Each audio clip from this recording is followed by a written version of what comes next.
Okay, good morning, everybody. Everybody's well. Happy Wednesday. Those that are here live, what an honor to be with you again. Yesterday, we were talking about this idea of values. What I meant by that is the ability to, hold on a second, is the ability to, it's really to understand that the world is going to give us the lessons that we need to become the people that we are. That's really the essential point, which is part of the belief structure of a divine intelligence, part of the belief structure of I have purpose in this world and the world isn't random. Part of that is not only do I face challenges that are custom built for me, which is what we're going to talk about with God's help towards the end of the week and the timeless lessons, because this week's Torah portion. Jacob fights the angel and in the afterwards becomes Israel, which is an amazing concept. That the moment, remember, God gives it to him, but the moment that we first hear of the transition from Jacob to Israel, right? Jacob means I held on to the ankle from the bottom, to Israel means I'm the Tsar, the officer to the top. Takes place after he battles Esav's angel, right? This idea that the challenges in our lives are really the pathways to the blessings to who we really are, right? So understand that if you really have a vision that speaks to or that believes in a non-random way of seeing the world, that means that everything has purpose. So that means that what you're going through is custom designed for you. Now, we don't understand why. And if you spend too much time on why, you're going to drive yourself insane. Not really, but just figuratively for those that are taking this literally. And you know who you are if that's you. Not literally. But the understanding that whatever I'm going through, whatever challenges are placed before me is for my benefit. But it's also something else. And this is really where it gets even more incredible, which is not only is God giving me the challenges to bring out the muscles that I have, he's also sending me the teachers, right? He's also sending me the lessons. Just process that for a second while I start.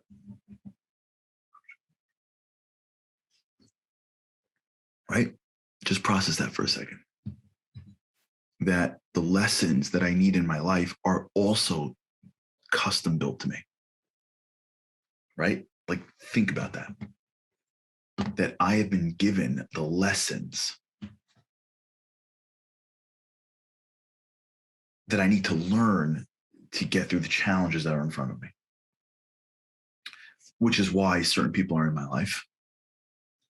Which is why certain people are not in my life. Which is why I happen to really connect to certain material. Forget the stuff that draws me down to becoming more animalistic, right? There's material that does that. And if you're aware and if you're sensitive to it, you know. Like if you're sensitive to the moments where you feel more like an angel, because every one of us is part angel, part animal, right? That's how it works, right? The body and the soul split, and the body is animalistic, right? It's a body. And the soul is angelic, and we have both, right? That's why we're not animals and we're not angels. We're both. So we have the ability to lower ourselves. We have the ability to elevate ourselves. And if you're sensitive, you will pick up on the moments and the times that you feel more animalistic, right? You'll be around people, and when you're done, you want to be more material. You'll feel it, right? If you're sensitive to it, you'll hang out with some people and you'll walk away and be like, I want to make more money, or I want to wear nicer clothes, or I want to eat more food, right? Or I want to indulge in more pleasures, whatever. There are people, there are materials, there are things, there are songs, there are triggers around me and you that are driving us downward. But there are also triggers that are driving us upward. Not random. That teacher in whatever grade, that parent or grandparent or aunt or uncle. I've got a good friend of mine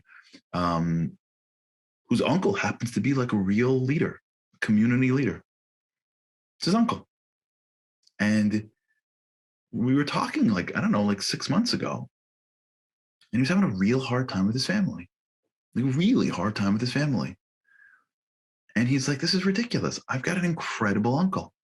Like, he's not like in my immediate family, but there's some challenges in his immediate family.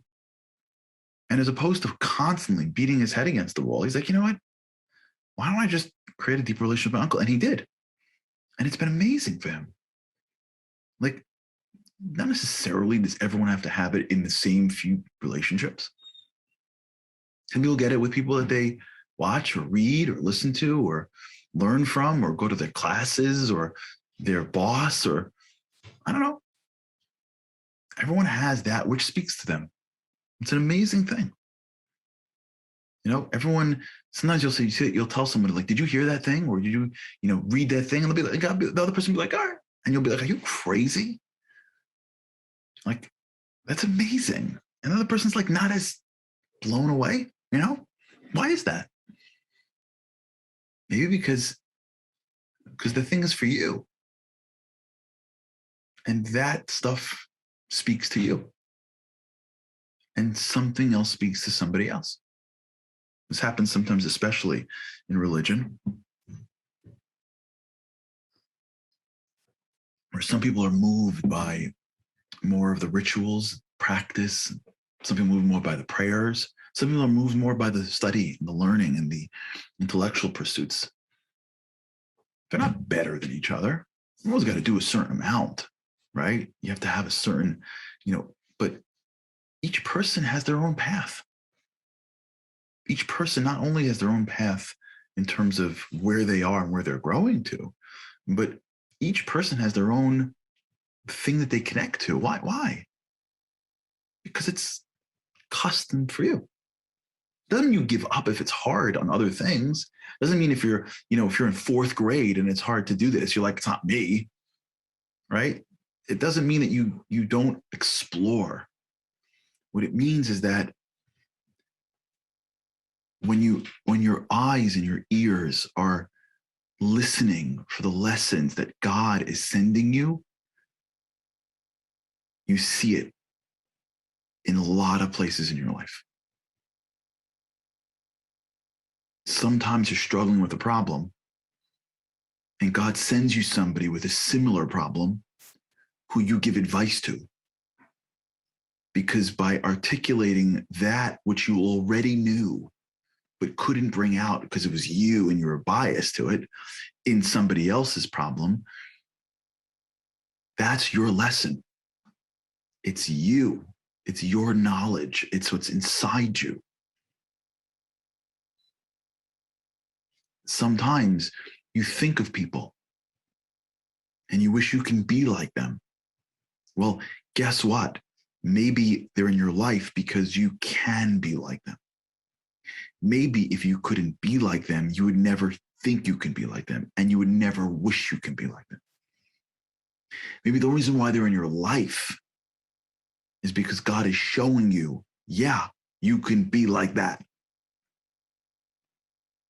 What happens to people is that we tend to learn lessons from very limited places and in very limited times. When we're younger, we go to school and we sit in classrooms, and like that's where we're supposed to they download lessons in life. But somehow when we're older, we don't really have those times. We don't even have time. If someone gets up that's smarter, more intellectual, more religious, and speaks, that's a place to learn lessons.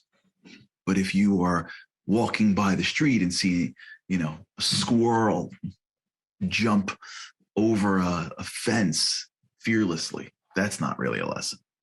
Even though King Solomon says you can learn so much from animals like ants. You see, the wisdom of King Solomon was that he learned it from everywhere.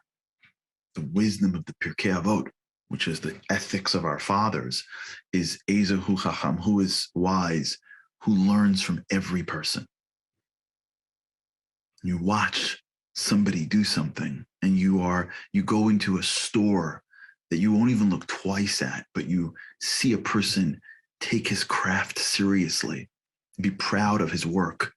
And even if you don't appreciate what that is, because to you, that's not work that's important, because you were raised to think that only these careers are important. It doesn't matter, because to that person, they're tending their craft.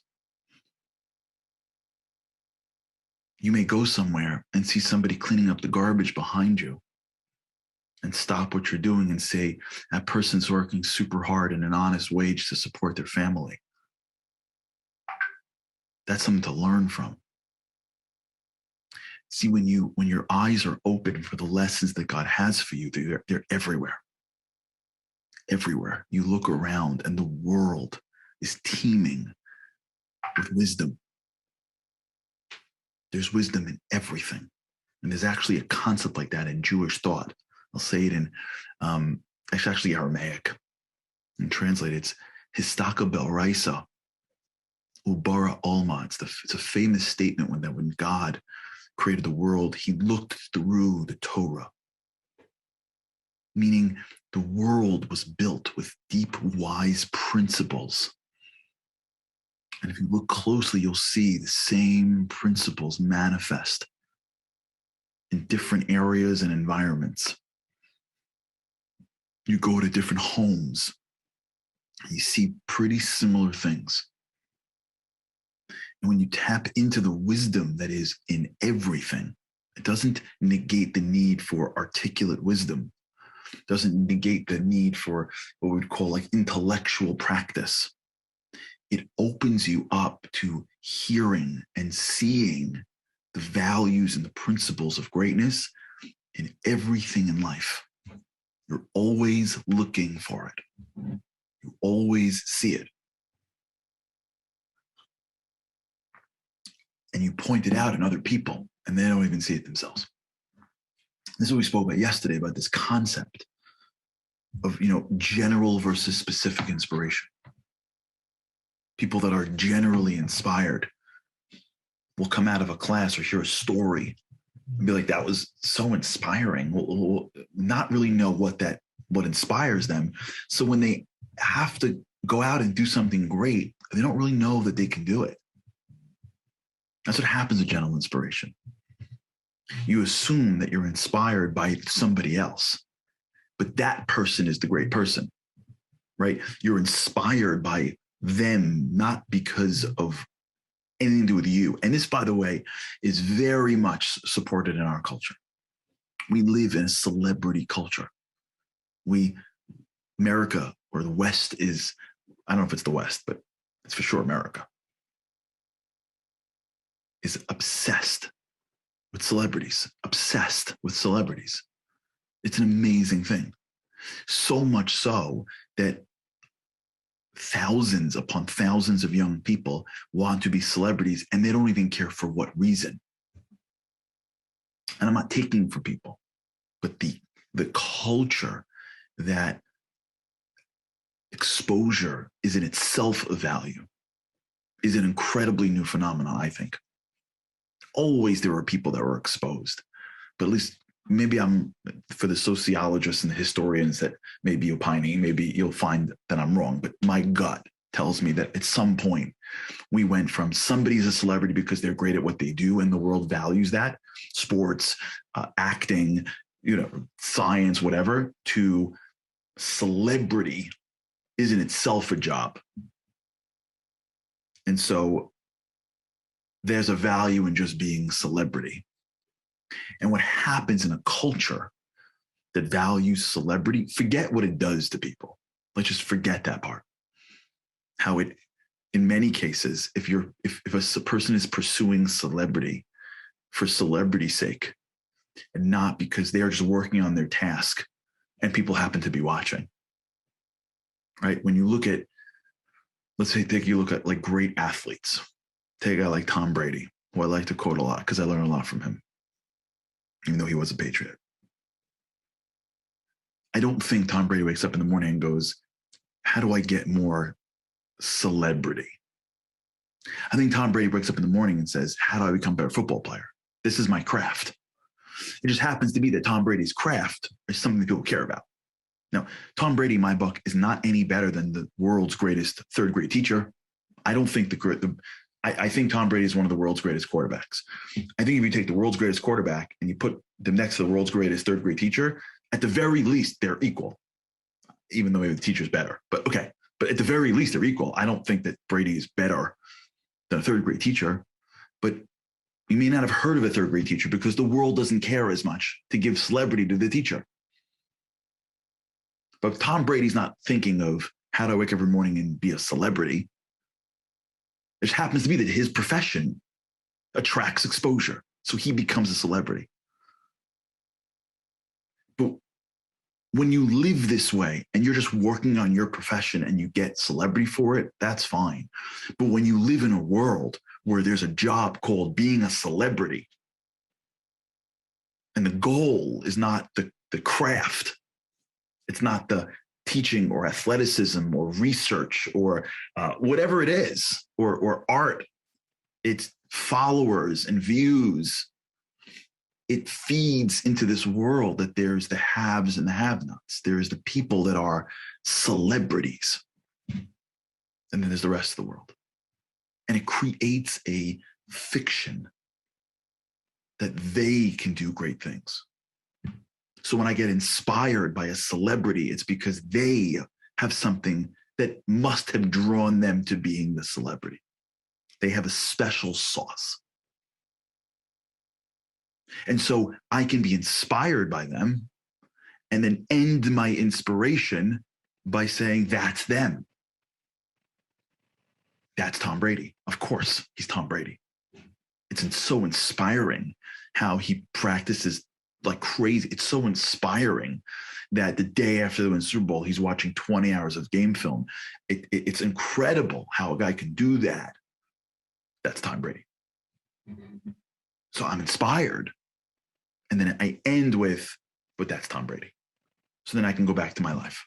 So then when I have to hit the wall, and when I am working on a project for my own little tiny business, and I really should go over it 5 more times so that when I present it, it sounds great, but I'm tired, I don't think, hey, there's a concept called preparation, a commitment to excellence. It's a value that I should put in my life. I learned that from Tom Brady. Okay, he does it at his level. Why can't I do it in mine? Maybe I won't put 20 hours. Why can't I put in 5? I won't extract it. I'll say, that's Tom Brady. He's a celebrity. He must be different than me. This culture that we live in creates a mental distance between the few people that I watch behind the screen and the rest of us.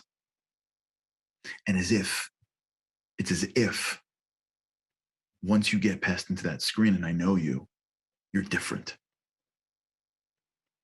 There's no difference. There's no difference at all. The more that we think that, the harder it is. All right, we're going to talk about this. We'll talk about it. All right, everybody. Have an amazing day. With God's help, I cannot wait to see you again tomorrow. Have a great day. Recently, I was calling around for a certain friend of mine who needed a specific doctor. When I called another friend, he said to me he had a great doctor for him. I said, great. What insurance does he take? He said, I have no clue. I don't have insurance. I said, what? How could you not have insurance? He told me that over the past few years, he had paid over $100,000 towards health insurance. And because Baruch Hashem, him and his family were healthy, they hadn't gotten any benefits out of it. He felt like he was wasting his money on insurance premiums and deductibles. So instead, he switched to United Refuah Health Share, which is saving him over $20,000 a year. I was like, really? How? So he explained to me what a health share is. A health share is a group of people who share religious beliefs. For us, it's Jewish beliefs, who share in each other's medical expenses. I help you, and you help me. It's as simple as that. It's basically v'haftarecha kamocha at its best.